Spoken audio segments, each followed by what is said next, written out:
Reading by Alan Mapstone. Childe Harold's Pilgrimage by George Gordon, Lord Byron. Canto the 4th, verses 1 to 19. I stood in Venice on the Bridge of Sighs, a palace and a prison on each hand. I saw from out the wave her structures rise, as from the stroke of the enchanter's wand. 1,000 years their cloudy wings expand around me, and the dying glory smiles o'er the far times when many a subject land looked to the winged lion's marble piles, where Venice sat in state, throned on her 100 isles.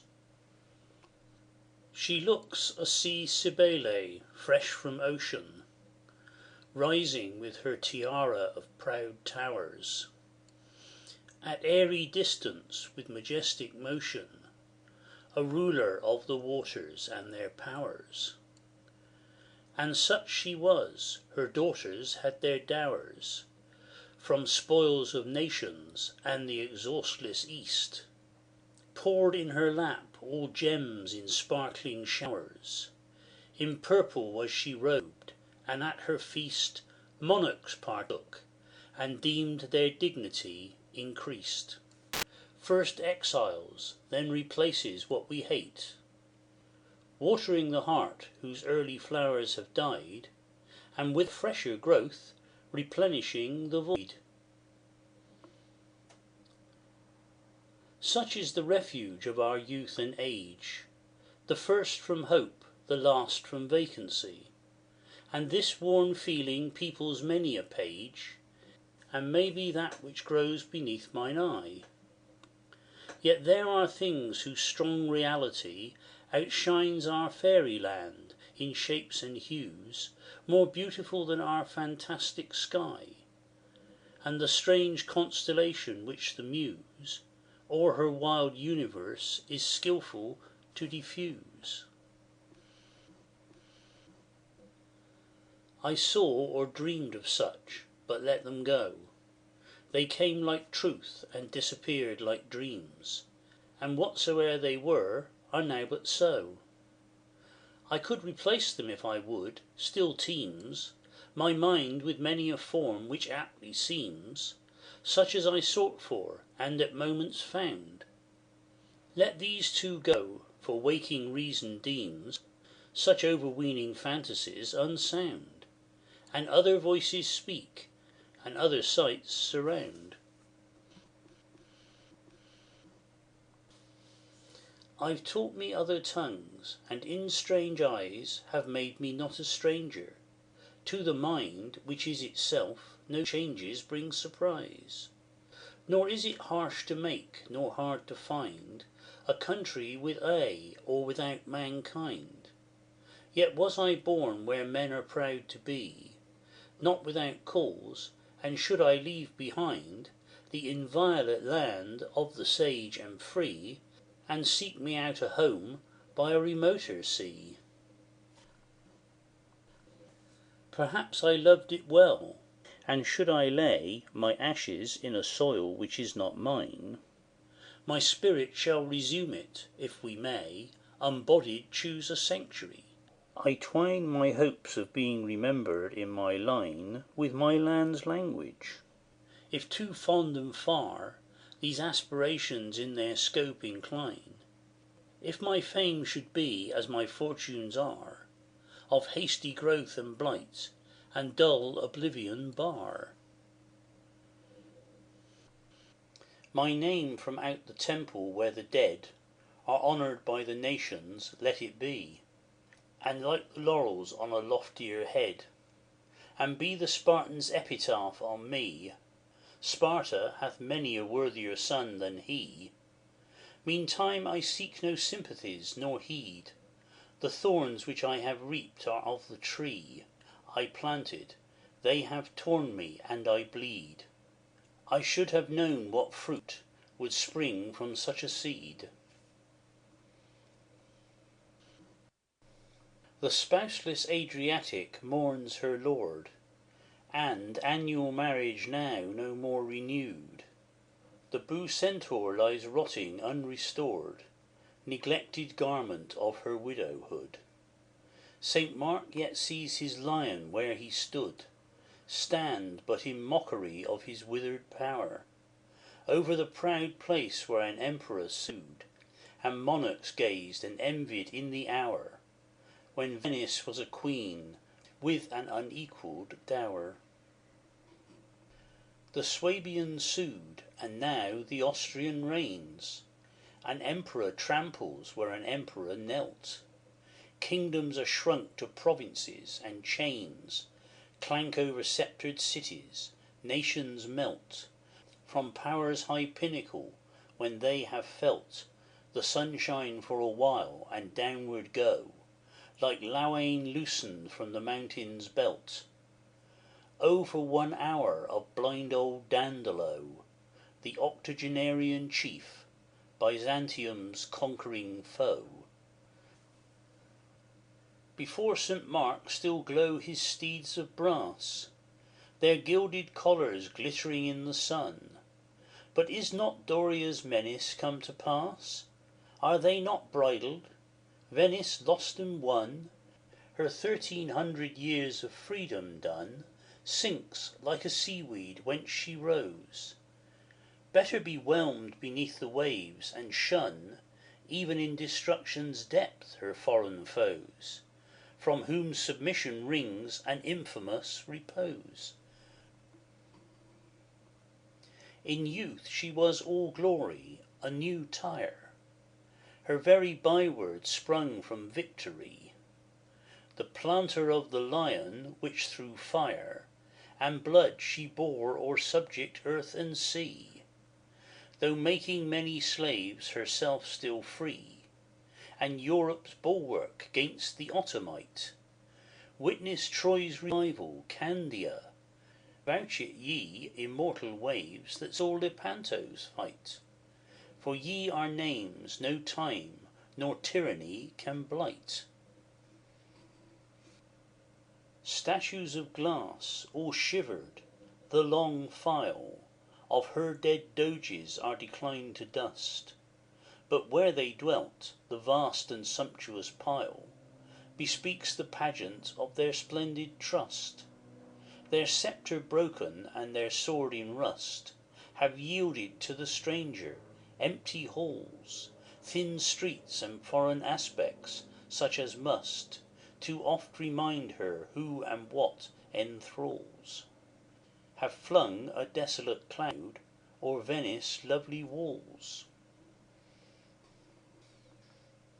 When Athens' armies fell at Syracuse, and fettered thousands bore the yoke of war, redemption rose up in the Attic muse, her voice their only ransom from afar.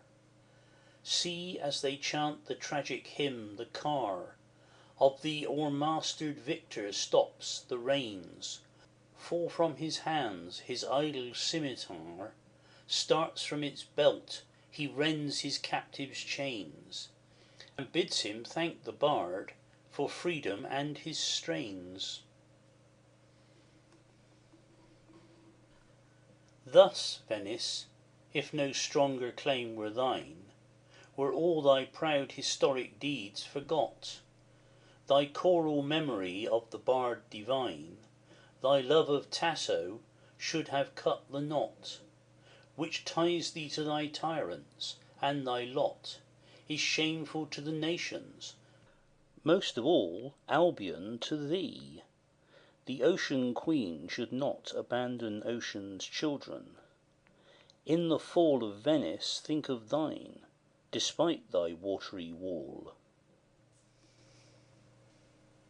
I loved her from my boyhood, she to me was as a fairy city of the heart, rising like water columns from the sea, of joy the sojourn and of wealth the mart. And Otway, Radcliffe, Schiller, Shakespeare's art have stamped her image in me, and e'en so, although I found her thus, we did not part. perchance e'en dearer in her day of woe, than when she was a boast, a marvel, and a show. I can repeople with the past, and of the present there is still for eye and thought a meditation chastened down enough, and more, it may be, than I hoped or sought, and of the happiest moments which were wrought within the web of my existence, some from thee, fair Venice, have their colours caught. There are some feelings time cannot benumb, nor torture shape, or mine would now be cold and dumb. End of section 1.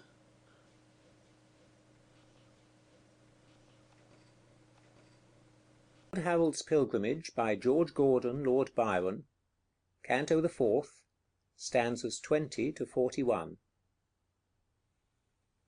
But from their nature will the tannin grow loftiest on loftiest and least sheltered rocks, rooted in barrenness, where nought below of soil supports them gainst the alpine shocks of eddying storms, yet springs the trunk and mocks the howling tempest, till its height and frame are worthy of the mountains from whose blocks of bleak grey granite into life it came, and grew a giant tree. The mind may grow the same. Existence may be born, and the deep root of life and sufferance make its firm abode in bare and desolated bosoms. Mute the camel labours with the heaviest load, and the wolf dies in silence. Not bestowed in vain should such examples be, if they, things of ignoble or of sour, the wind, the ocean, which shall wound, striking the electric chain wherewith we are darkly bound, and how and why we know not, nor can trace home to its cloud this lightning of the mind, but feel the shock renewed, nor can efface the blight and blackening which it leaves behind, which out of things familiar, undesigned, when least we deem of such, calls up to view the spectres whom no exorcism can bind.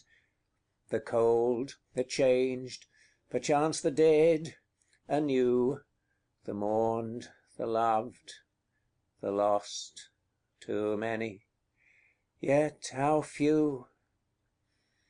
But my soul wanders, I demand it back to meditate amongst decay, and stand a ruin amidst ruins, there to track fallen states and buried greatness, o'er a land which was the mightiest in its old command, and is the loveliest, and must ever be the master mould of Nature's heavenly hand, wherein were cast the heroic and the free, the beautiful, the brave, the lords of earth and sea, the commonwealth of kings, the men of Rome.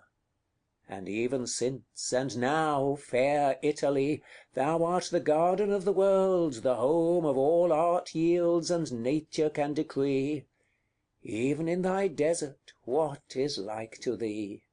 Thy very weeds are beautiful, thy waste more rich than other climes' fertility, thy wreck a glory, and thy ruin graced with an immaculate charm which cannot be defaced. The moon is up, and yet it is not night. Sunset divides the sky with her. A sea of glory streams along the alpine height of blue Friuli's mountains.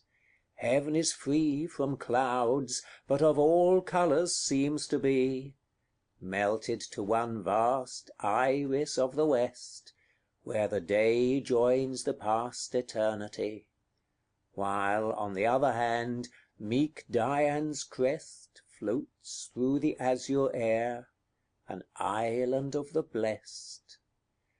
A single star is at her side, and reigns with her o'er half the lovely heaven, but still yon sunny sea heaves brightly, and remains rolled o'er the peak of the far Ratian hill, as day and night contending were, until Nature reclaimed her order. gently flows the deep-dyed Brenta, where their hues instil the odorous purple of a new-born rose, which streams upon her stream, and glassed within it glows, filled with the face of heaven, which from afar comes down upon the waters, all its hues, from the rich sunset to the rising star, their magical variety diffuse. And now they change. A paler shadow strews its mantle o'er the mountains, parting day dies like the dolphin, whom each pang imbues with a new colour as it gasps away, the last still loveliest, till 'tis gone, and all is grey. There is a tomb in Arqua. Reared in air, pillared in their sarcophagus, repose the bones of Laura's lover. Here repair many familiar with his well-sung woes, the pilgrims of his genius. He arose to raise a language, and his land reclaim from the dull yoke of her barbaric foes, watering the tree which bears his lady's name with his melodious tears, he gave himself to fame.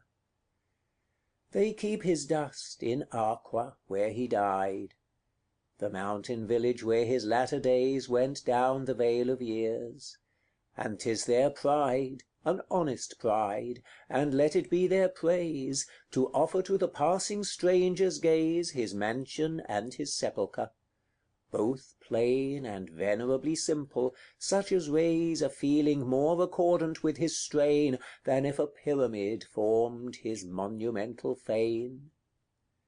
And the soft quiet hamlet where he dwelt is one of that complexion which seems made for those who their mortality have felt, and sought a refuge from their hopes decayed in the deep umbrage of a green hill's shade, which shows a distant prospect far away of busy cities, now in vain displayed, for they can lure no further, and the ray of a bright sun can make sufficient holiday.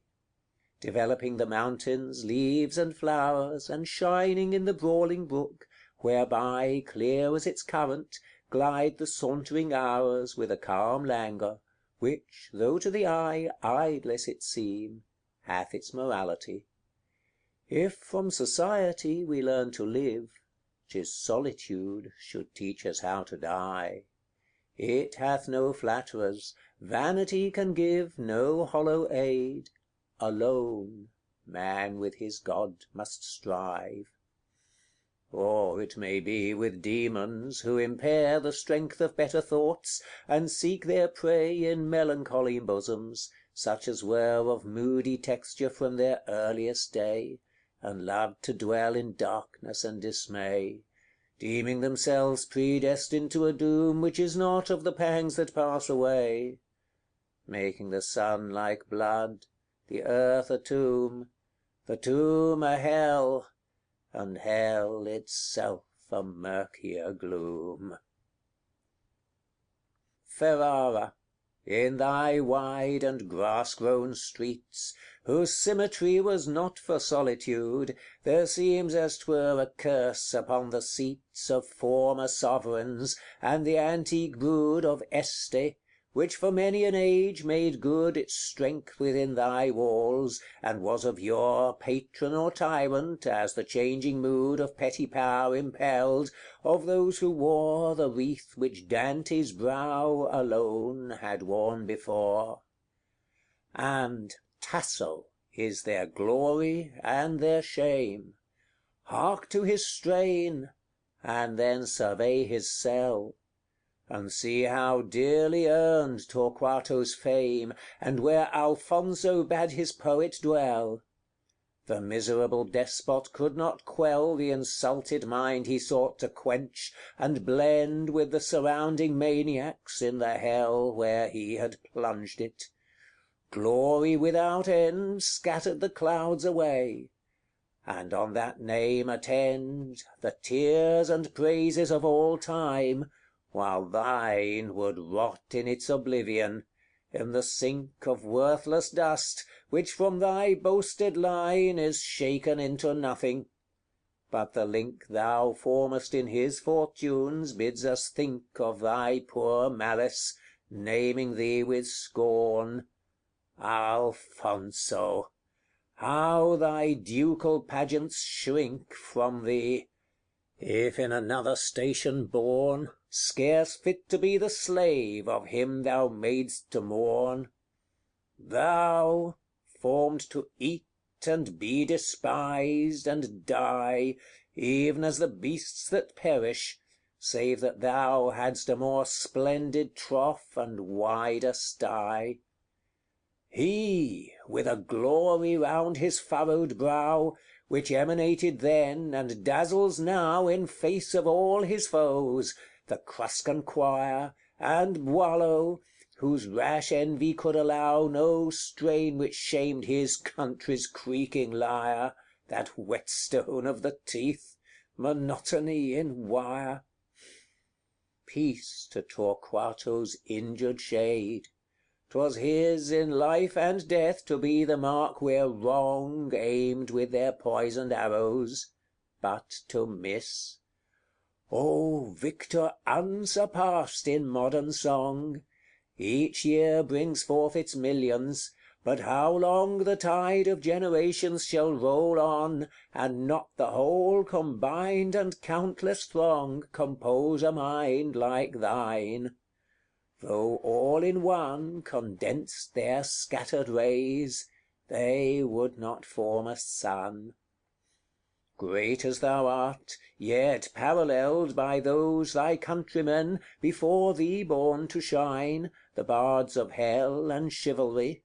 First rose the Tuscan father's comedy divine, then, not unequal to the Florentine, the southern Scot, the minstrel who called forth a new creation with his magic line, and, like the Ariosto of the North, sang lady love and war, romance and knightly worth. The lightning rent from Ariosto's bust the iron crown of laurel's mimicked leaves, nor was the ominous element unjust, for the true laurel wreath which glory weaves is of the tree no bolt of thunder cleaves, and the false semblance but disgraced his brow. Yet still, if fondly superstition grieves, know that the lightning sanctifies below whate'er it strikes. Yon head is doubly sacred now. End of section 2.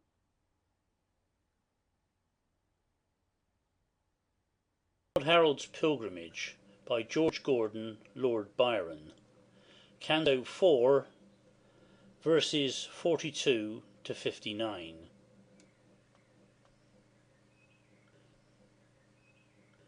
Italia, O Italia, thou who hast the fatal gift of beauty, which became a funeral dower of present woes and past, on thy sweet brow is sorrow ploughed by shame, and annals graved in characters of flame.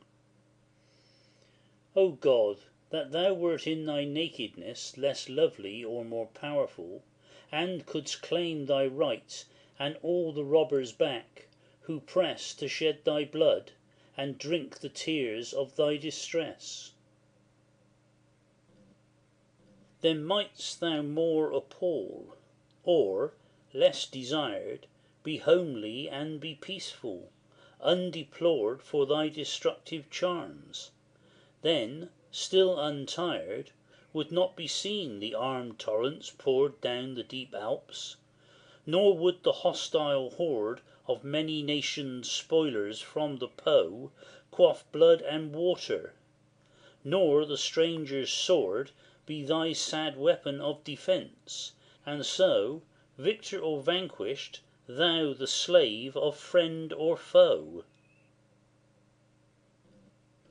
Wandering in youth, I traced the path of him, the Roman friend of Rome's least mortal mind, the friend of Tully. As my bark did skim the bright blue waters with a fanning wind, came Megara before me, and behind Aegina lay, Piraeus on the right, and Corinth on the left. I lay reclined along the prow, and saw all these unite in ruin, even as he had seen the desolate sight. For time hath not rebuilt them, but upreared barbaric dwellings on their shattered site, which only make more mourned and more endeared the few last rays of their far scattered light, and the crushed relics of their vanished might. The Roman saw these tombs in his own age, these sepulchres of cities, which excite sad wonder, and his yet surviving page the mortal lesson bears, drawn from such a pilgrimage. That page is now before me, and on mine his country's ruin added to the mass of perished states he mourned in their decline, and I in desolation. All that was of then destruction is, and now alas! Rome, Rome imperial, bows her to the storm, in the same dust and blackness, and we pass the skeleton of her titanic form, wrecks of another world whose ashes are still warm. Yet Italy, through every other land, thy wrongs should ring, and shall from side to side, mother of arts, at once of arms. Thy hand was then our guardian, and is still our guide, parent of our religion, whom the wide nations have knelt to for the keys of heaven. Europe, repentant of her parricide, shall yet redeem thee, and, all backward driven, roll the barbarian tide, and sue to be forgiven. But Arno wins us to her fair white walls, where the Etrurian Athens claims and keeps a softer feeling for her fairy halls. Girt by her theatre of hills, she reaps her corn, and wine, and oil, and plenty leaps to laughing life with her redundant horn. Along the banks where smiling Arno sweeps was modern luxury of commerce born, and buried learning rose, redeemed to a new morn. There, too, the goddess loves in stone, and fills the air around with beauty. We inhale the ambrosial aspect, which, beheld, instills part of its immortality. The veil of heaven is half undrawn. Within the pale we stand, and in that form and face behold what mind can make when nature's self would fail. And to the fond idolaters of old, envy the innate flash which such a soul could mould. We gaze and turn away, and know not where, dazzled and drunk with beauty, till the heart reels with its fullness. There, for ever there, chained to the chariot of triumphal art, we stand as captives, and would not depart. Away, there need no words nor terms precise, the paltry jargon of the marble mart, where pedantry gulls folly, we have eyes. Blood, pulse, and breast confirm the Dardan shepherd's prize. Appearedst thou not to Paris in this guise, or more to deeply blessed Anchius, or, in all thy perfect goddess-ship, when lies before thee thy own vanquished lord of wars, and gazing in thy face toward a star, laid on thy lap, his eyes to thee upturn, feeding on thy sweet cheek, while thy lips are with lava kisses melting while they burn, showered on his eyelids, brow, and mouth, as from an urn.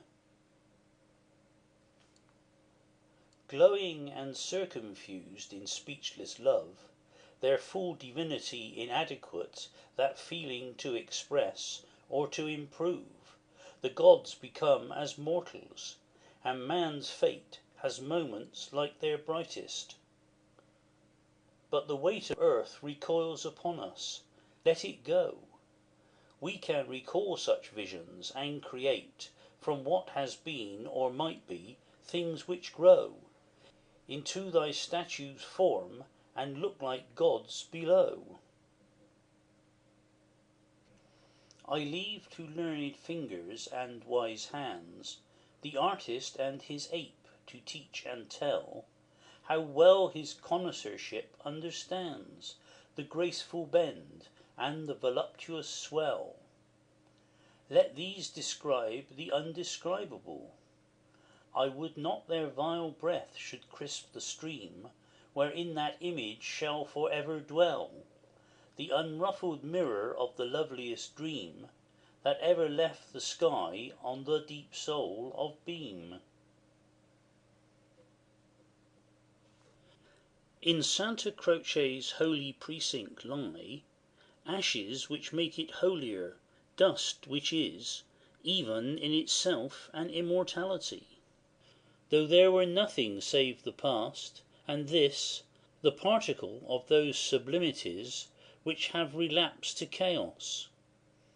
Here repose Angelo's, Alfieri's bones, and his, the starry Galileo, with his woes. Here Machiavelli's earth returned to whence it rose. These are four minds, which, like the elements, might furnish forth creation. Italy. Time, which hath wronged thee with 10,000 rents of thine imperial garment, shall deny, and hath denied to every other sky, spirits which soar from ruin. Thy decay is still impregnate with divinity, which gilds it with revivifying ray. Such as the great of yore, Canova is today. But where repose the all Etruscan three? Dante and Petrarch, and, scarce less than they, the bard of prose, creative spirit, he of the 100 tales of love. Where did they lay their bones, distinguished from our common clay in death as life? Are they resolved to dust, and have their country's marbles naught to say? Could not her quarries furnish forth one bust, did they not to her breast their filial earth intrust? Ungrateful Florence, Dante sleeps afar, like Scipio, buried by the upbraiding shore.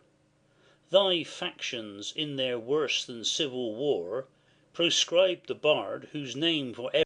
Childe Harold's Pilgrimage, by George Gordon, Lord Byron, Canto the 4th, verses 60 to 77.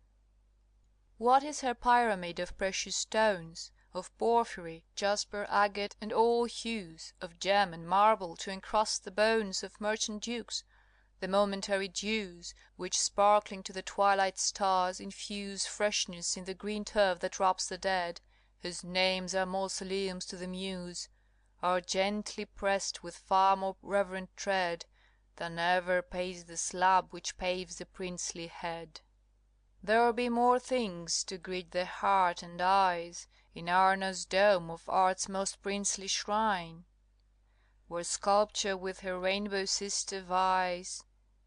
There be more marvels yet, but not for mine, for I have been accustomed to entwine my thoughts with nature rather in the field than art in galleries, which bore them to eternity. They saw the ocean round, but had no time to mark the motions of the vessel. Nature's law, in them suspended, recked not of the awe which reigns when mountains tremble, and the birds plunge in the clouds for refuge, and withdraw from their down-toppling nests, and bellowing herds stumble o'er heaving plains, and man's dread hath no words. Far others seen is Thrasymene now, her lake a sheet of silver, and her plain rent by no ravage save the gentle plough.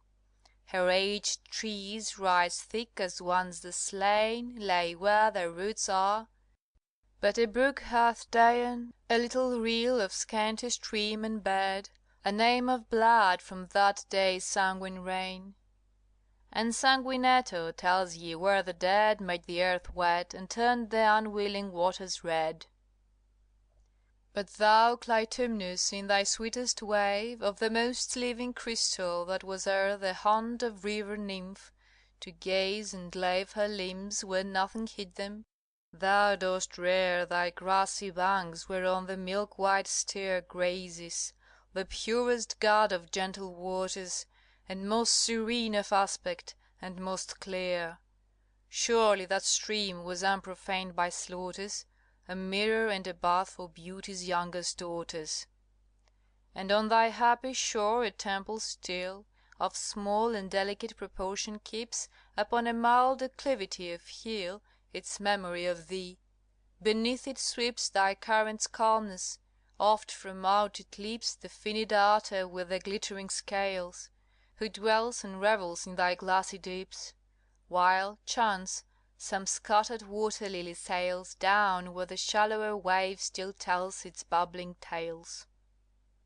Pass not unblest the genius of the place, if through the air a zephyr more serene wind to the brow 'tis his, and if ye trace along his margin a more eloquent green, if on the heart the freshness of the scene sprinkle its coolness, and from the dry dust of weary life a moment lave it clean with nature's baptism, 'tis to him ye must pay orisons for this suspension of disgust. The roar of waters, from the headlong height Velino cleaves the wave-worn precipice, the fall of waters, rapid as the light, the flashing mass foams shaking the abyss. The hell of waters, where they howl and hiss, and boil in endless torture, while the sweat of their great agony, wrung out from this their phlegethon, curls round the rocks of jet that gird the gulf around in pitiless horror set, and mounts in spray the skies, and thence again returns in an unceasing shower, which round with its unemptied cloud of gentle rain is an eternal April to the ground, making it all one emerald. How profound the gulf, and how the giant element from rock to rock leaps with delirious bound, crushing the cliffs, which downward whirl and rend with his fierce footsteps, yielding chasms of fearful vent to the broad column which rolls on, and shows more like the fountain of an infant sea, torn from the womb of mountains by the throes of a new world, than only thus to be parent of rivers which flow gushingly with many windings through the vale. Look back, lo, where it comes like an eternity, as if to sweep down all things in its track, charming the eye with dread, a matchless cataract, horribly beautiful, but on the verge, from side to side, beneath the glittering morn, an Iris sits, amidst the infernal surge, like hope upon a death-bed, and unworn its steady dies, while all around is torn by the distracted waters, bears serene its brilliant hues with all their beams unshorn, resembling, mid the torture of the scene, love watching madness with unalterable mien. Once more upon the woody Apennine, the infant Alps, which, had I not before gazed on their mightier parents, where the pine sits on more shaggy summits, and where roar the thundering Lorwine, might be worshipped more.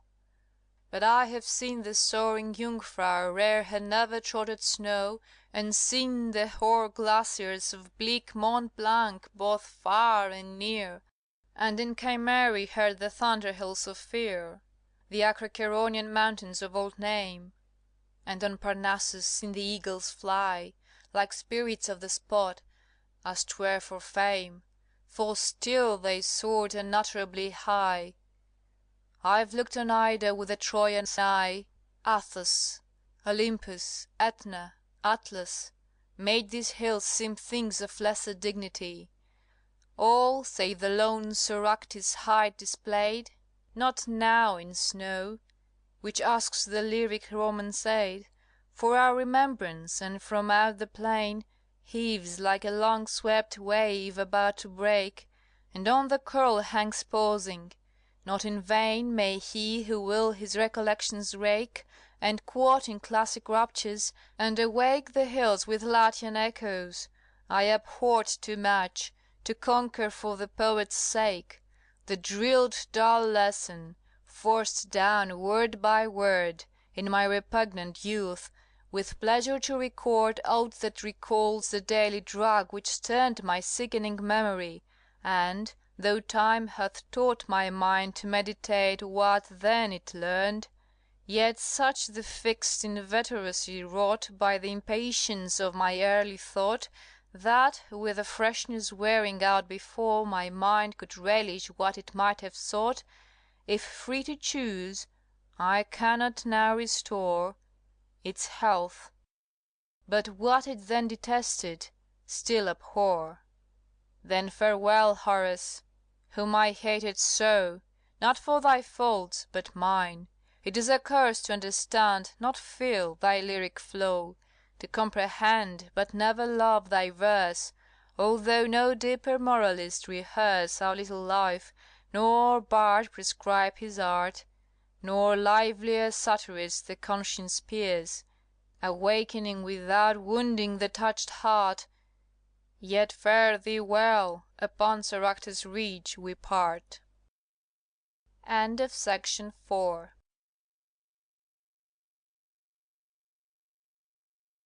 Gordon, Lord Byron, Canto the 4th, stanzas 78 to 93. O Rome, my country, city of the soul, the orphans of the heart must turn to thee, lone mother of dead empires, and control in their shut breasts their petty misery. What are our woes and sufferance? Come and see the cypress, hear the owl, and plod your way o'er steps of broken thrones and temples, ye, whose agonies are evils of a day. A world is at our feet as fragile as our clay. The Niobe of nations, there she stands, childless and crownless in her voiceless woe, an empty urn within her withered hands, whose holy dust was scattered long ago. The Scipio's tomb contains no ashes now, the very sepulchres lie tenantless of their heroic dwellers. Dost thou flow, old Tiber, through a marble wilderness? Rise with thy yellow waves and mantle her distress. The Goth, the Christian, time, war, flood, and fire, have dwelt upon the seven-hilled city's pride. She saw her glories star by star expire, and up the steep barbarian monarchs ride, where the car climbed the Capitol. Far and wide temple and tower went down, nor left a site. Chaos of ruins! Who shall trace the void, or the dim fragments cast a lunar light, and say, here was, or is, where all is doubly night? The double night of ages, and of her, night's daughter, ignorance, hath wrapped, and wrap, all round us. We but feel our way to err. The ocean hath its chart, the stars their map, and knowledge sets them on her ample lap. But Rome is as the desert, where we steer, stumbling o'er recollections. Now we clap our hands and cry Eureka, it is clear, when but some false mirage of ruin rises near. Alas, the lofty city! And alas, the trebly 100 triumphs, and the day when Brutus made the dagger's edge surpass the conqueror's sword in bearing fame away. Alas for Tully's voice, and Virgil's lay, and Livy's pictured page! but these shall be her resurrection, all beside, decay. Alas for earth, for never shall we see that brightness in her eye she bore when Rome was free. O thou, whose chariot rolled on Fortune's wheel, triumphant Sulla! Thou, who didst subdue thy country's foes ere thou wouldst pause to feel the wrath of thy own wrongs, or reap the dew of hoarded vengeance till thine eagles flew o'er prostrate Asia! Thou, who with thy frown annihilated senates, Roman too, with all thy vices, for thou didst lay down with an atoning smile a more than earthly crown, the dictatorial wreath, couldst thou divine to what would one day dwindle that which made thee more than mortal, and that so supine by aught than Romans Rome should thus be laid? She who was named eternal, and arrayed her warriors but to conquer, she who veiled earth with her haughty shadow, and displayed, until the o'er-canopied horizon failed, her rushing wings, O she who was almighty hailed! Sulla was first of victors. But our own, the sagest of usurpers, Cromwell, he too swept off senates while he hewed the throne down to a block. Immortal rebel! See what crimes it costs to be a moment free and famous through all ages. But beneath his fate the moral lurks of destiny. His day of double victory and death beheld him win 2 realms, and, happier, yield his breath. The third of the same moon whose former course had all but crowned him, on the self-same day deposed him gently from his throne of force, and laid him with the earth's preceding clay. And showed not Fortune thus how fame and sway, and all we deem delightful, and consume our souls to compass through each arduous way, are in her eyes less happy than the tomb? Were they but so in man's, how different were his doom! And thou, dread statue, yet existent in the austerest form of naked majesty, thou who beheldest, mid the assassin's din, at thy bathed base the bloody Caesar lie, folding his robe in dying dignity, an offering to thine altar from the queen of gods and men, great Nemesis. Did he die, and thou too perish, Pompey? Have ye been victors of countless kings, or puppets of a scene?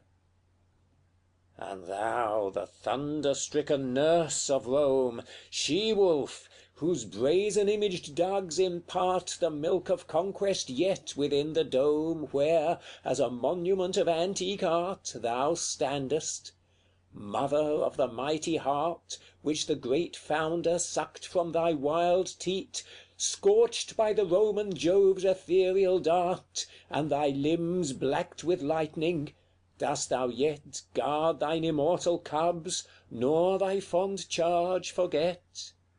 Thou dost, but all thy foster babes are dead, the men of iron, and the world hath reared cities from out their sepulchres.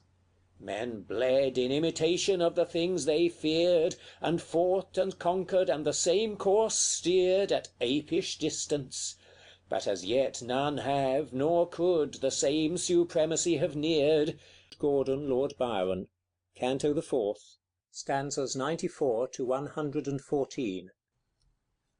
And thus they plod in sluggish misery, rotting from sire to son and age to age, proud of their trampled nature, and so die, bequeathing their hereditary rage to the new race of inborn slaves, who wage war for their chains, and rather than be free, bleed gladiator-like, and still engage within the same arena where they see their fellows fall before, like leaves of the same tree.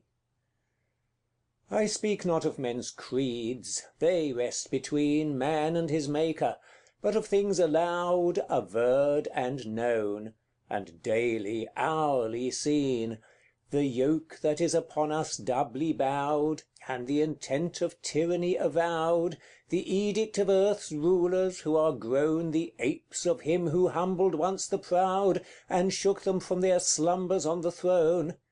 Too glorious, were this all his mighty arm had done. Can tyrants but by tyrants conquered be, and freedom find no champion and no child, such as Columbia saw arise when she sprung forth a Pallas, armed and undefiled? Or must such minds be nourished in the wild, deep in the unpruned forest, midst the roar of cataracts, where nursing Nature smiled on infant Washington?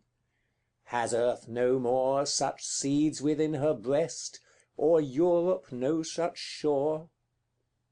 But France got drunk with blood to vomit crime, and fatal have her Saturnalia been to freedom's cause in every age and clime, because the deadly days which we have seen, and vile ambition that built up between man and his hopes an adamantine wall, and the base pageant last upon the scene, are grown the pretext for the eternal thrall which nips life's tree, and dooms man's worst, his second fall. Yet freedom, yet thy banner, torn but flying, streams like the thunderstorm against the wind. Thy trumpet voice, though broken now and dying, the loudest still the tempest leaves behind. Thy tree hath lost its blossoms, and the rind, chopped by the axe, looks rough and little worth, but the sap lasts, and still the seed we find, sown deep, even in the bosom of the North. So shall a better spring less bitter fruit bring forth. There is a stern round tower of other days, firm as a fortress, with its fence of stone, such as an army's baffled strength delays, standing with half its battlements alone, and with 2000 years of ivy grown, the garland of eternity, where wave the green leaves over all by time o'erthrown. What was this tower of strength?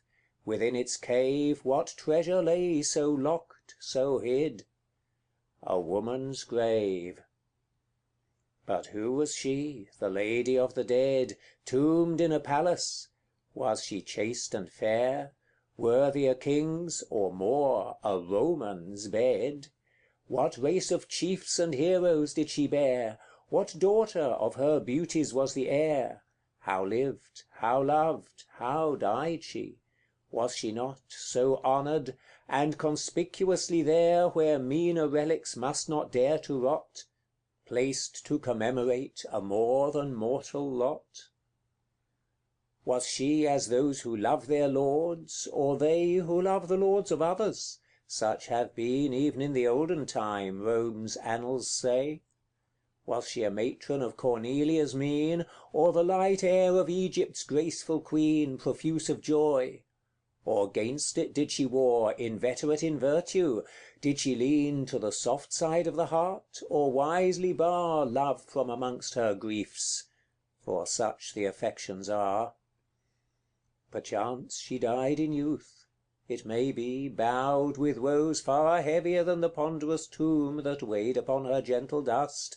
A cloud might gather o'er her beauty, and a gloom in her dark eye, prophetic of the doom heaven gives its favourites, early death, yet shed a sunset charm around her, and illume with hectic light the Hesperus of the dead, of her consuming cheek the autumnal leaf-like red.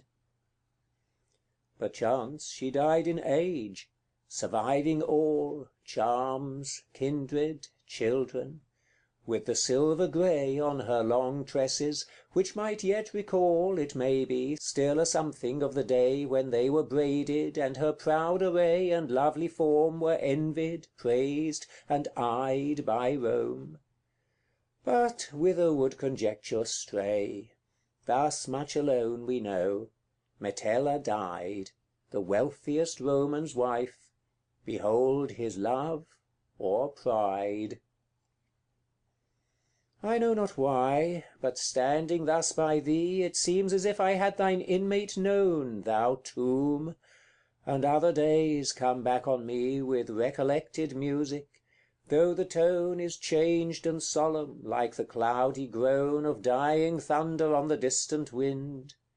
Yet could I seat me by this ivied stone, till I had bodied forth the heated mind, forms from the floating wreck which ruin leaves behind. And from the planks, far shattered o'er the rocks, built me a little bark of hope, once more to battle with the ocean and the shocks of the loud breakers, and the ceaseless roar which rushes on the solitary shore, where all lies foundered that was ever dear. But could I gather from the wave-worn store enough for my rude boat, where should I steer? There woos no home, nor hope, nor life, save what is here. Then let the winds howl on, their harmony shall henceforth be my music, and the night the sound shall temper with the owlet's cry, as I now hear them in the fading light dim o'er the bird of darkness' native sight, answer each other on the Palatine, with their large eyes all glistening grey and bright, and sailing pinions. Upon such a shrine, what are our petty griefs? Let me not number mine. Cypress and ivy, weed and wallflower grown, matted and massed together, hillocks heaped on what were chambers, arch crushed, columns strown in fragments, choked up vaults, and frescoes steeped in subterranean damps, where the owl peeped, deeming it midnight. Temples, baths, or halls? Pronounce who can, for all that learning reaped from her research hath been, that these are walls. Behold the imperial mount, 'tis thus the mighty falls. There is the moral of all human tales. 'Tis but the same rehearsal of the past, first freedom, and then glory; when that fails, wealth, vice, corruption, barbarism at last. And history, with all her volumes vast, hath but one page; 'tis better written here, where gorgeous tyranny hath thus amassed all treasures, all delights, that eye or ear, heart, soul could seek, tongue ask. Away with words, draw near, admire, exult, despise, laugh, weep, for here there is such matter for all feeling. Man, thou pendulum betwixt a smile and tear, ages and realms are crowded in this span, this mountain, whose obliterated plan the pyramid of empires pinnacled, of glory's gewgaws shining in the van, till the sun's rays with added flame were filled. Where are its golden roofs? Where those who dared to build? Tully was not so eloquent as thou, thou nameless column with the buried base. What are the laurels of the Caesar's brow? Crown me with ivy from his dwelling place.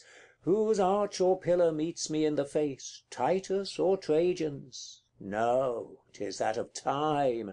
Triumph, arch, pillar, all he doth displace, scoffing; and apostolic statues climb to crush the imperial urn, whose ashes slept sublime, buried in air, the deep blue sky of Rome, and looking to the stars. They had contained a spirit which with these would find a home, the last of those who o'er the whole earth reigned, the Roman globe, for after none sustained but yielded back his conquests. He was more than a mere Alexander, and unstained with household blood and wine, serenely wore his sovereign virtues. Still we Trajan's name adore. Where is the rock of triumph, the high place where Rome embraced her heroes? where the steep Tarpeian, fittest goal of treason's race, the promontory whence the traitors leap, cured all ambition? Did the conquerors heap their spoils here? Yes, and in yon field below 1,000 years of silenced factions sleep, the Forum, where the immortal accents glow, and still the eloquent air breathes, burns with Cicero. The field of freedom, faction, fame, and blood. Here a proud people's passions were exhaled, from the first hour of empire in the bud, to that when further worlds to conquer failed. But long before had freedom's face been veiled, and anarchy assumed her attributes, till every lawless soldier who assailed trod on the trembling senate's slavish mutes, or raised the venal voice of baser prostitutes. Then turn we to our latest tribune's name, from her 10,000 tyrants turn to thee, redeemer of dark centuries of shame, the friend of Petrarch, hope of Italy, Rienzi, last of Romans. While the tree of freedom's withered trunk puts forth a leaf, even for thy tomb a garland let it be. The Forum's champion, and the people's chief, her new-born Numa thou, with reign, alas, too brief.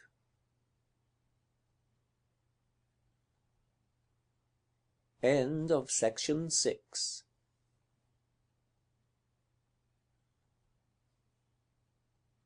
Childe Harold's Pilgrimage by George Gordon, Lord Byron, Canto the Fourth, verses 115 to 134.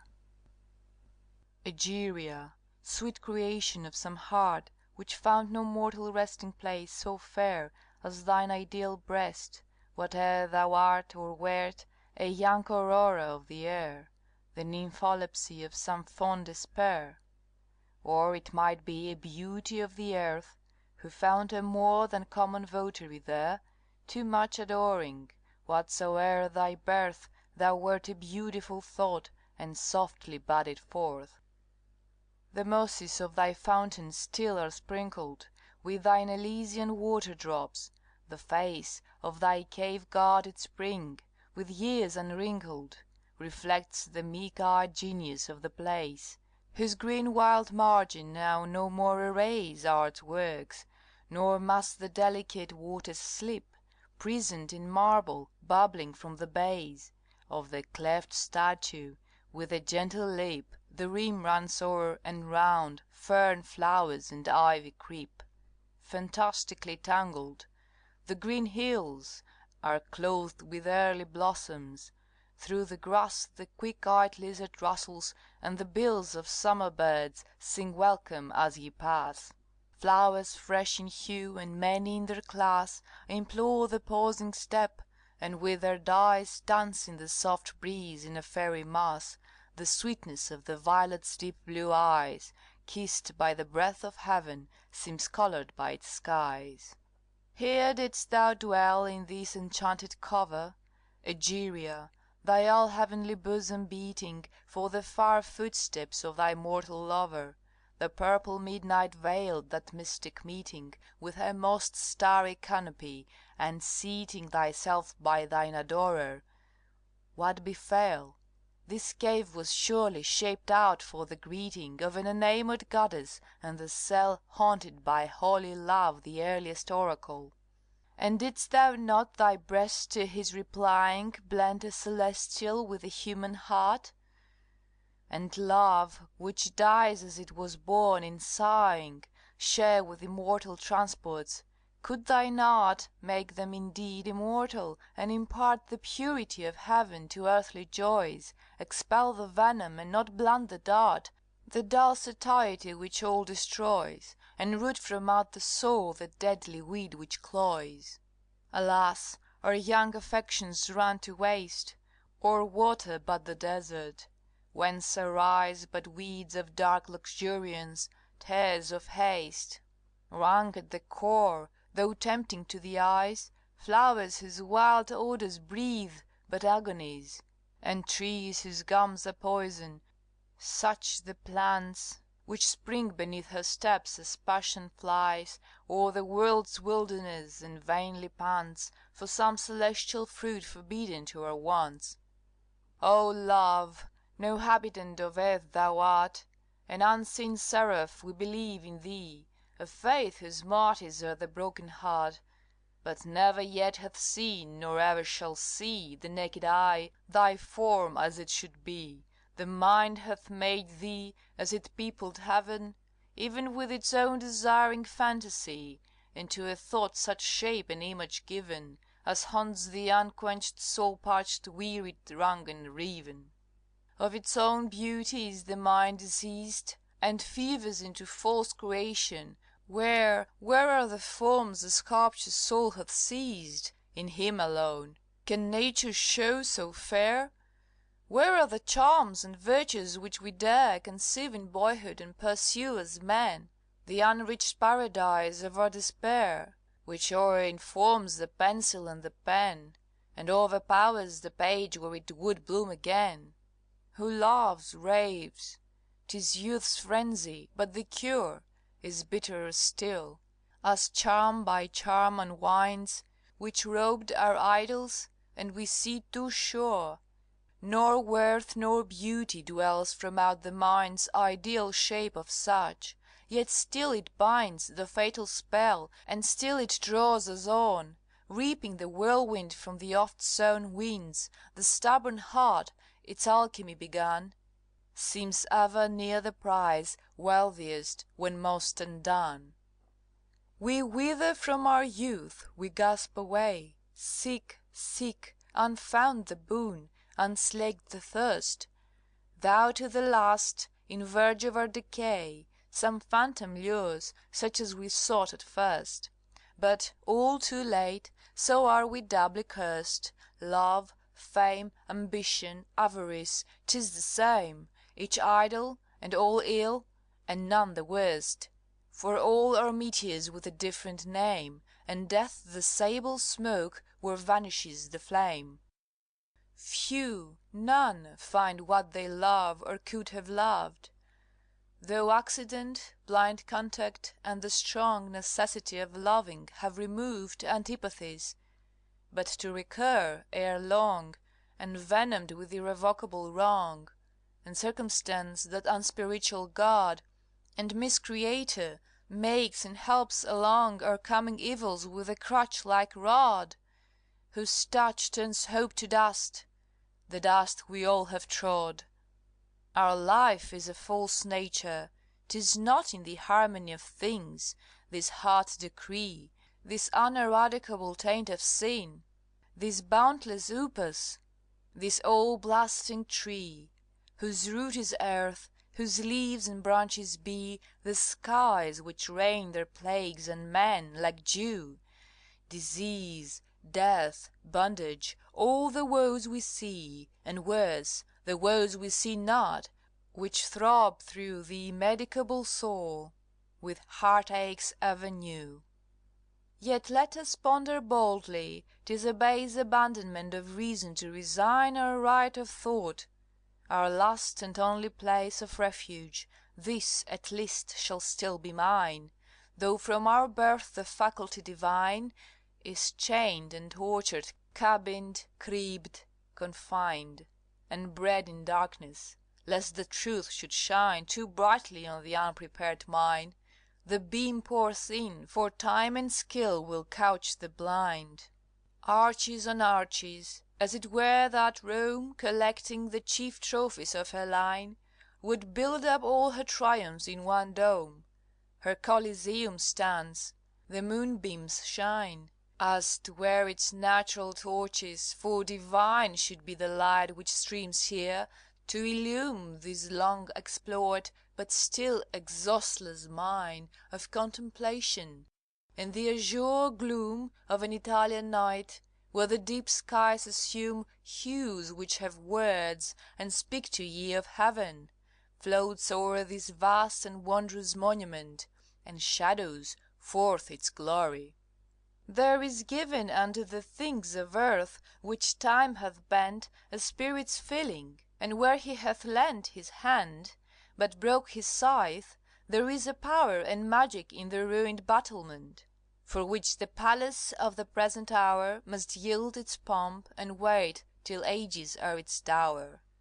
O Time, the beautifier of the dead, adorner of the ruin, comforter, and only healer when the heart hath bled, Time, the corrector where our judgments err, the test of truth, love, sole philosopher, for all beside are sophists, from thy thrift, which never loses, though it doth differ, Time, the avenger, and to thee I lift my hands and eyes and heart, and crave of thee a gift. Amidst this wreck, where thou hast made a shrine and temple more divinely desolate, among thy mightier offerings here are mine, ruins of years, though few, yet full of fate, if thou hast ever seen me too elate. Hear me not, but if calmly I have borne good and reserved my pride against the hate, which shall not whelm me, let me not have worn this iron in my soul in vain, shall they not mourn? And thou, who never yet of human wrong left the unbalanced scale, great Nemesis, hear, when the ancients paid thee homage long, thou, who didst call the Furies from the abyss, and round Orestes bade them howl and hiss, for that unnatural retribution, just, had it but been from hands less near, in this thy former realm I call thee from the dust. Dost thou not hear my heart? Awake, thou shalt and must. It is not that I may not have incurred, for my ancestral faults or mine, the wound I bleed withal, and had it been conferred with a just weapon, it had flowed unbound. But now my blood shall not sink in the ground. To thee I do devote it, thou shalt take the vengeance which shall yet be sought and found, which if I have not taken for the sake, but let that pass, I sleep, but thou shalt yet awake. And if my voice break forth, 'tis not that now I shriek from what is suffered, let him speak, who hath beheld decline upon my brow, or seen my mind's convulsion leave it weak. But in this page a record will I seek. Not in the air shall these my words disperse, though I be ashes, a far hour shall wreak the deep prophetic fulness of this verse, and pile on human heads the mountain of my curse. Section 7. Harold's Pilgrimage by George Gordon, Lord Byron. Canto the Fourth. Stanzas 135 to 156. That curse shall be forgiveness. Have I not? Hear me, my mother earth, behold it, heaven! Have I not had to wrestle with my lot? Have I not suffered things to be forgiven? Have I not had my brain seared, my heart riven, hope sapped, name blighted, life's life lied away? And only not to desperation driven, because not altogether of such clay as rots into the souls of those whom I survey. From mighty wrongs to petty perfidy, have I not seen what human things could do? From the loud roar of foaming calumny to the small whisper of the as paltry few, and subtler venom of the reptile crew, the Janus glance of whose significant eye, learning to lie with silence, would seem true, and without utterance save the shrug or sigh, deal round to happy fools its speechless obloquy. But I have lived, and have not lived in vain. My mind may lose its force, my blood its fire, and my frame perish even in conquering pain, but there is that within me which shall tire torture and time, and breathe when I expire. Something unearthly, which they deem not of, like the remembered tone of a mute lyre, shall on their softened spirits sink, and move in hearts all rocky now the late remorse of love. The seal is set. Now welcome, thou dread power, nameless yet thus omnipotent, which here walk'st in the shadow of the midnight hour, with a deep awe, yet all distinct from fear. Thy haunts are ever where the dead walls rear their ivy mantles, and the solemn scene derives from thee a sense so deep and clear, that we become a part of what has been, and grow unto the spot, all seeing but unseen. And here the buzz of eager nations ran, in murmured pity or loud roared applause, as man was slaughtered by his fellow man. And wherefore slaughtered? Wherefore, but because such were the bloody circus' genial laws, and the imperial pleasure. Wherefore not? What matters where we fall to fill the maws of worms, on battle plains or listed spot? Both are but theatres where the chief actors rot. I see before me the gladiator lie. He leans upon his hand, his manly brow consents to death, but conquers agony, and his drooped head sinks gradually low. And through his side the last drops, ebbing slow from the red gash, fall heavy, one by one, like the first of a thunder shower. And now the arena swims around him. He is gone, ere ceased the inhuman shout which hailed the wretch who won. He heard it, but he heeded not. His eyes were with his heart, and that was far away. He recked not of the life he lost, nor prize, but where his rude hut by the Danube lay. There were his young barbarians all at play. There was their Dacian mother, he their sire, butchered to make a Roman holiday. All this rushed with his blood. Shall he expire, and unavenged? Arise, ye Goths, and glut your ire! But here, where murder breathed her bloody stream, and here, where buzzing nations choked the ways, and roared or murmured like a mountain stream, dashing or winding as its torrent strays, here, where the Roman millions' blame or praise was death or life, the playthings of a crowd, my voice sounds much, and fall the stars' faint rays on the arena void, seats crushed, walls bowed, and galleries where my steps seem echoes strangely loud. A ruin, yet what ruin! From its mass, walls, palaces, half cities have been reared, yet oft the enormous skeleton ye pass, and marvel where the spoil could have appeared. Hath it indeed been plundered, or but cleared? Alas, developed opens the decay, when the colossal fabric's form is neared. It will not bear the brightness of the day, which streams too much on all, years, man, have reft away. But when the rising moon begins to climb its topmost arch, and gently pauses there, when the stars twinkle through the loops of time, and the lone night breeze waves along the air, the garland forest which the grey walls wear, like laurels on the bald first Caesar's head, when the light shines serene, but doth not glare, then in this magic circle raise the dead. Heroes have trod this spot, 'tis on their dust ye tread.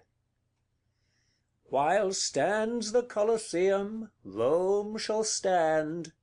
When falls the Colosseum, Rome shall fall. And when Rome falls, the world. From our own land thus spake the pilgrims o'er this mighty wall in Saxon times, which we are wont to call ancient, and these three mortal things are still on their foundations, and unaltered all. Rome and her ruin past redemption's skill, the world the same wide den of thieves, or what ye will. Simple, erect, severe, austere, sublime, shrine of all saints and temple of all gods, from Jove to Jesus, spared and blessed by time, looking tranquillity, while falls or nods arch, empire, each thing round thee, and man plods his way through thorns to ashes. Glorious dome, shalt thou not last? Time's scythe and tyrant's rods shiver upon thee, sanctuary and home of art and piety, Pantheon, pride of Rome. Relic of nobler days and noblest arts, despoiled yet perfect, with thy circle spreads a holiness appealing to all hearts, to art a model, and to him who treads Rome for the sake of ages, glory sheds her light through thy sole aperture. To those who worship, here are altars for their beads, and they who feel for genius may repose their eyes on honoured forms, whose busts around them close. There is a dungeon, in whose dim drear light what do I gaze on? Nothing. Look again. Two forms are slowly shadowed on my sight, two insulated phantoms of the brain. It is not so. I see them full and plain, an old man and a female young and fair, fresh as a nursing mother, in whose vein the blood is nectar. But what doth she there, with her unmantled neck and bosom white and bare? Full swells the deep pure fountain of young life, where on the heart and from the heart we took our first and sweetest nurture, when the wife, blessed into mother, in the innocent look, or even the piping cry of lips that brook no pain and small suspense, a joy perceives, man knows not, when from out its cradled nook she sees her little bud put forth its leaves. What may the fruit be yet? I know not. Cain was Eve's. But here youth offers to old age the food, the milk of his own gift. It is her sire to whom she renders back the debt of blood born with her birth. No, he shall not expire, while in those warm and lovely veins the fire of health and holy feeling can provide great Nature's Nile, whose deep stream rises higher than Egypt's river. From that gentle side drink, drink and live, old man. Heaven's realm holds no such tide. The starry fable of the Milky Way has not thy story's purity. It is a constellation of a sweeter ray, and sacred Nature triumphs more in this reverse of her decree, than in the abyss where sparkle distant worlds. O holiest nurse, no drop of that clear stream its way shall miss to thy sire's heart, replenishing its source with life, as our freed souls rejoin the universe. Turn to the mole which Hadrian reared on high, imperial mimic of old Egypt's piles, colossal copyist of deformity, whose travelled fantasy from the far Nile's enormous model doomed the artist's toils to build for giants, and for his vain earth, his shrunken ashes, raise this dome. How smiles the gazer's eye with philosophic mirth, to view the huge design which sprung from such a birth! But lo, the dome, the vast and wondrous dome, to which Diana's marvel was a cell, Christ's mighty shrine above his martyr's tomb! I have beheld the Ephesians' miracle, its columns strew the wilderness, and dwell the hyena and the jackal in their shade. I have beheld Sophia's bright roofs swell their glittering mass of the sun, and have surveyed its sanctuary the while the usurping Moslem prayed. But thou, of temples old or altars new, standest alone, with nothing like to thee. Worthiest of God, the holy and the true, since Zion's desolation, when that he forsook his former city, what could be of earthly structures in his honour piled, of a sublimer aspect?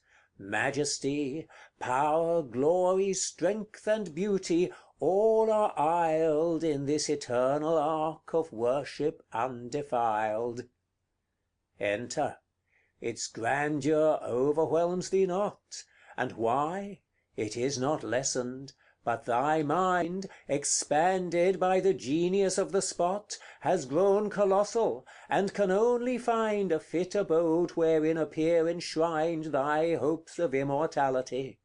And thou shalt one day, if found worthy, so defined, see thy God face to face, as thou dost now his Holy of Holies, nor be blasted by his brow.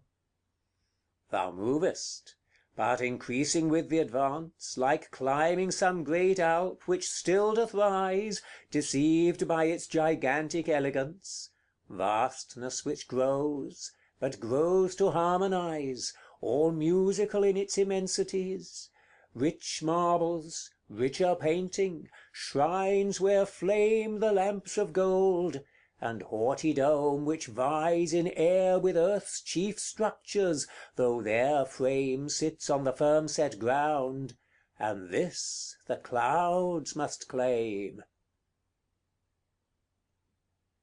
End of Section 8.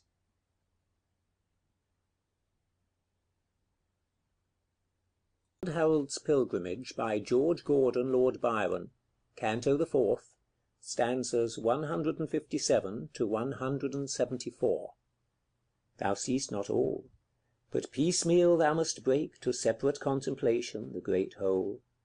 And as the ocean many bays will make that ask the eye, so here condense thy soul to more immediate objects, and control thy thoughts until thy mind hath got by heart its eloquent proportions, and unroll in mighty graduations, part by part, the glory which at once upon thee did not dart. Not by its fault, but thine. Our outward sense is but of gradual grasp, and as it is that what we have of feeling most intense outstrips our faint expression, even so this outshining and o'erwhelming edifice fools our fond gaze, and greatest of the great defies at first our nature's littleness, till, growing with its growth, we thus dilate our spirits to the size of that they contemplate. Then pause, and be enlightened. There is more in such a survey than the sating gaze of wonder pleased, or awe which would adore the worship of the place, or the mere praise of art and its great masters, who could raise what former time nor skill nor thought could plan. The fountain of sublimity displays its depth, and thence may draw the mind of man its golden sands, and learn what great conceptions can. Or, turning to the Vatican, go see Laocoon's torture dignifying pain, a father's love and mortal's agony with an immortal's patience blending, Vain the struggle, vain against the coiling strain and gripe and deepening of the dragon's grasp, the old man's clench, the long envenomed chain rivets the living links, the enormous asp enforces pang on pang, and stifles gasp on gasp. Or view the lord of the unerring bow, the god of life and poesy and light, the sun in human limbs arrayed, and brow all radiant from his triumph in the fight. The shaft hath just been shot, the arrow bright with an immortal's vengeance, in his eye and nostril beautiful disdain, and might and majesty flash their full lightnings by, developing in that one glance the deity. But in his delicate form, a dream of love, shaped by some solitary nymph, whose breast longed for a deathless lover from above, and maddened in that vision, are expressed all that ideal beauty ever blessed the mind with in its most unearthly mood, when each conception was a heavenly guest, a ray of immortality, and stood star-like around until they gathered to a god. And if it be Prometheus stole from heaven the fire which we endure, it was repaid by him to whom the energy was given which this poetic marble hath arrayed with an eternal glory, which, if made by human hands, is not of human thought, and time itself hath hallowed it, nor laid one ringlet in the dust, nor hath it caught a tinge of years, but breathes the flame with which 'twas wrought. But where is he, the pilgrim of my song, the being who upheld it through the past? Methinks he cometh late, and tarries long. He is no more, these breathings are his last. His wanderings done, his visions ebbing fast, and he himself as nothing, if he was aught but a fantasy, and could be classed with forms which live and suffer, let that pass.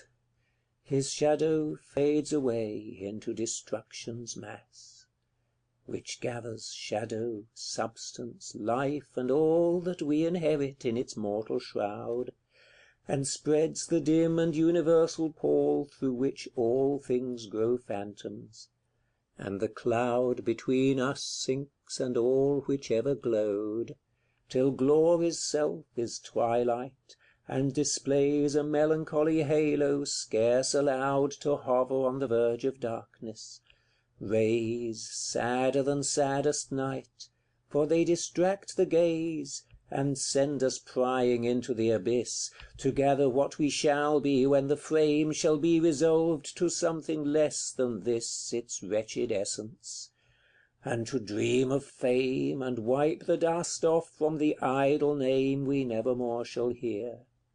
But never more, oh, a happier thought, can we be made the same. It is enough in sooth that once we bore these fardels of the heart whose sweat was gore. Hark!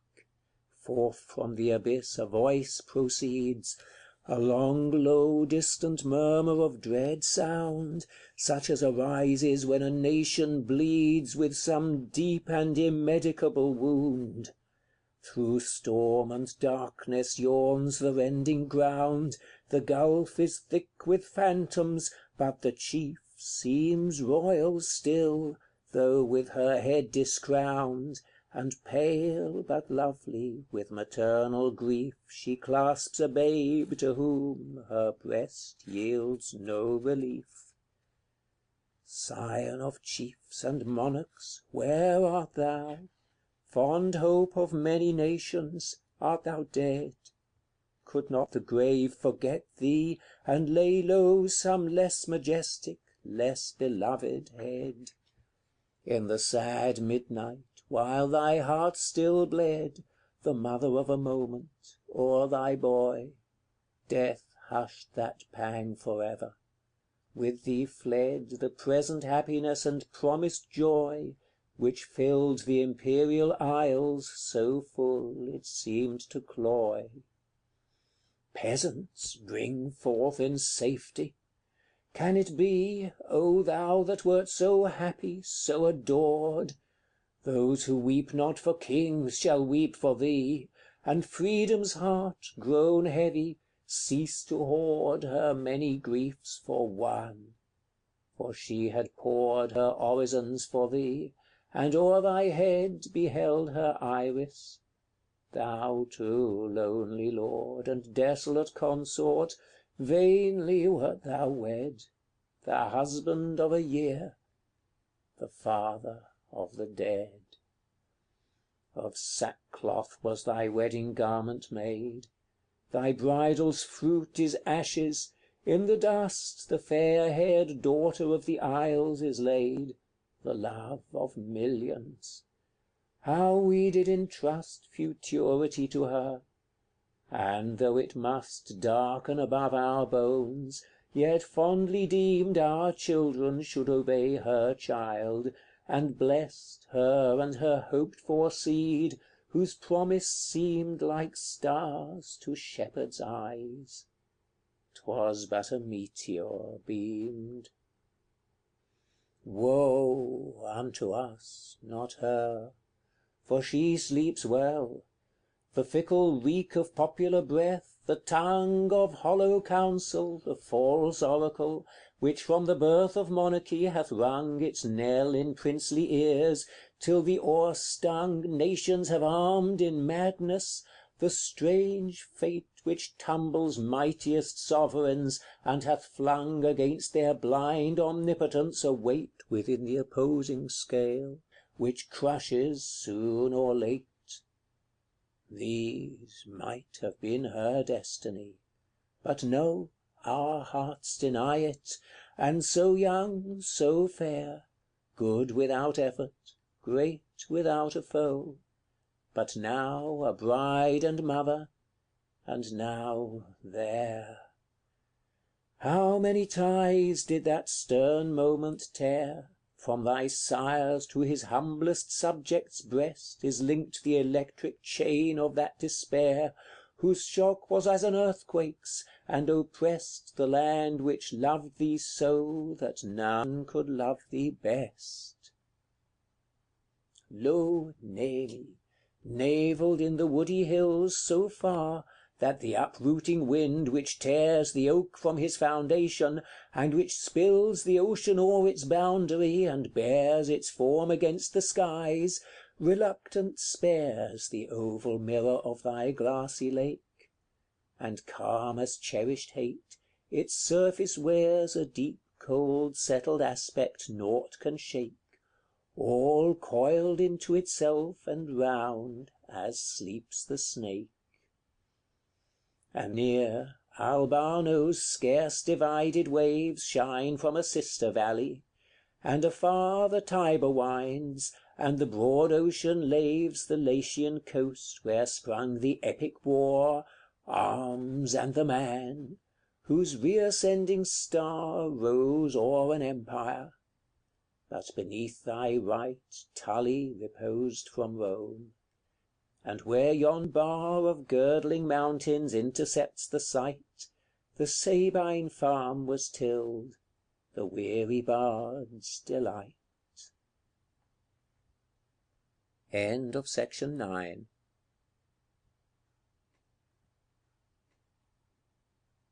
Harold's Pilgrimage by George Gordon, Lord Byron. Canto the 4th, stanzas 175 to 186. But I forget, my pilgrim's shrine is won, and he and I must part, so let it be. His task and mine alike are nearly done. Yet once more let us look upon the sea. The midland ocean breaks on him and me, and from the Alban mount we now behold our friend of youth, that ocean, which when we beheld it last by Calpe's rock unfold those waves, we followed on till the dark Euxine rolled upon the blue Symplegades. Long years, long, though not very many, since have done their work on both, some suffering and some tears, have left us nearly where we had begun. Yet not in vain our mortal race hath run. We have had our reward, and it is here, that we can yet feel gladdened by the sun, and reap from earth, sea, joy almost as dear as if there were no man to trouble what is clear. Oh, that the desert were my dwelling place, with one fair spirit for my minister! That I might all forget the human race, and, hating no one, love but only her. Ye elements, in whose ennobling stir I feel myself exalted, can ye not accord me such a being? Do I err in deeming such inhabit many a spot, though with them to converse can rarely be our lot? There is a pleasure in the pathless woods, there is a rapture on the lonely shore, there is society where none intrudes, by the deep sea, and music in its roar.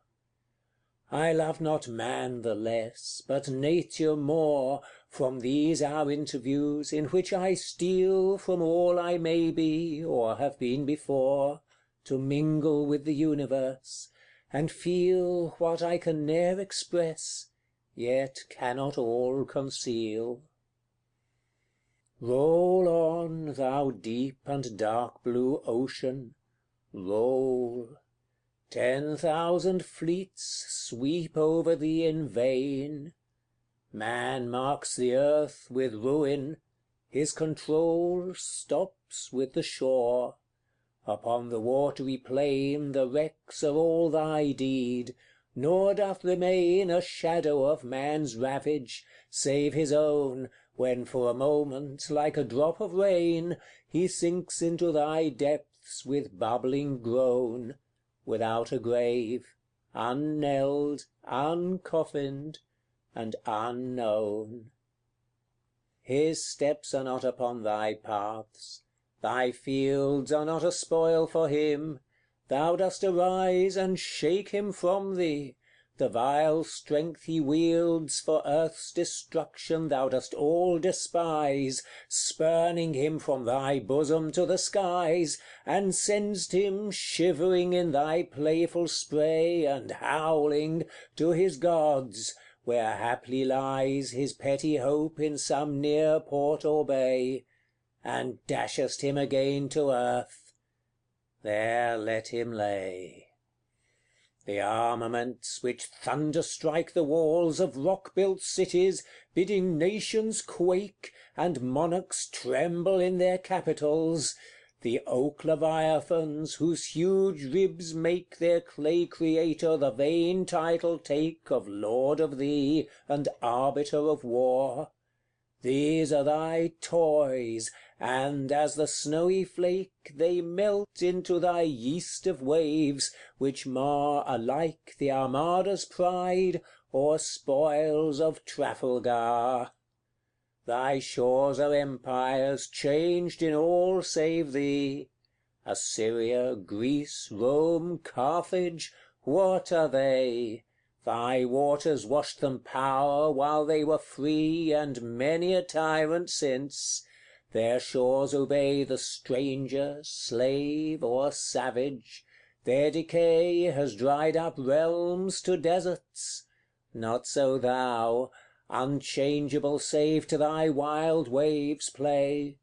Time writes no wrinkle on thine azure brow.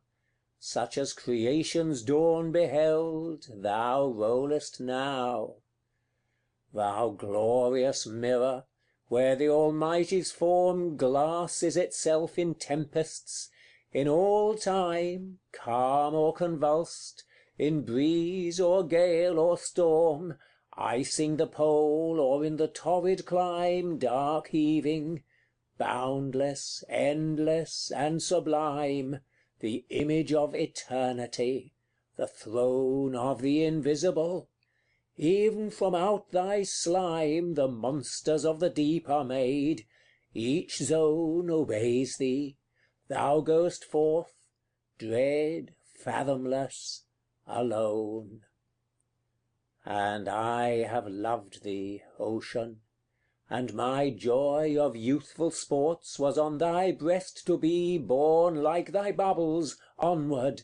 From a boy I wantoned with thy breakers, they to me were a delight, and if the freshening sea made them a terror, 'twas a pleasing fear, for I was as it were a child of thee, and trusted to thy billows far and near, and laid my hand upon thy mane, as I do here.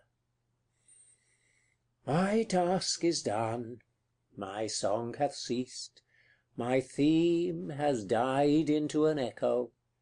It is fit the spell should break of this protracted dream. The torch shall be extinguished which hath lit my midnight lamp, and what is writ is writ. Would it were worthier, but I am not now that which I have been, and my visions flit less palpably before me, and the glow which in my spirit dwelt is fluttering, faint and low. Farewell, a word that must be, and hath been, a sound which makes us linger, yet farewell. Ye who have traced the pilgrim to the scene which is his last, if in your memories dwell a thought which once was his, if on ye swell a single recollection, not in vain he wore his sandal shoon and scallop shell. Farewell,